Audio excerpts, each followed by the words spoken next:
Imagine un jeune garçon né dans un quartier modeste du Brésil, un enfant qui court pieds nus derrière un ballon, qui rêve simplement de jouer, de marquer, de rendre sa famille fière. Ce garçon, c'est Vinicius Junior. Personne ne pouvait imaginer à quel point son talent allait illuminer le monde. Mais personne non plus ne pouvait prévoir à quel point il allait devoir souffrir. Non pas à cause du football, mais à cause de la haine.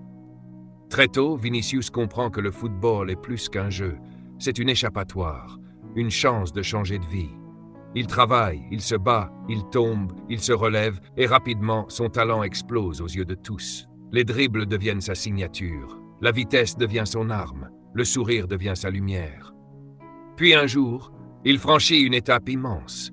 Il signe dans l'un des plus grands clubs du monde, le Real Madrid. Un rêve pour des millions de jeunes. Mais pour lui, c'est aussi le début d'un combat qu'il n'avait jamais demandé. Au début, tout semble normal. Les supporters l'applaudissent, les fans l'admirent. Le monde découvre un joueur spectaculaire, un joueur différent, un joueur magique.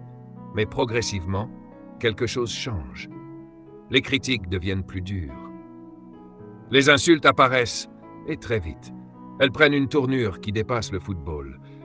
Ce ne sont plus seulement des commentaires sur ses performances, ce sont des attaques contre ce qu'il est, sa couleur de peau, son identité, son existence. Dans certains stades, des cris se font entendre, des sons imitant des singes, des mots blessants, humiliants, inacceptables. Et pourtant, le match continue, comme si rien ne s'était passé, comme si c'était normal. Mais ce n'est pas normal. Et lui, Vinicius, il entend tout, il ressent tout, il continue de jouer, de courir, de dribbler. Mais à l'intérieur, quelque chose se brise.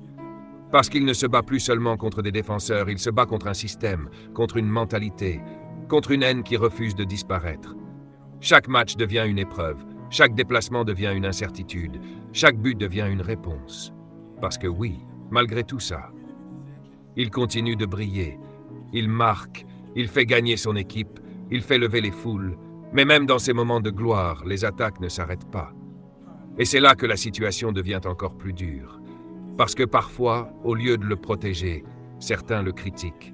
On lui dit de se taire, on lui dit de jouer, on lui dit de ne pas réagir.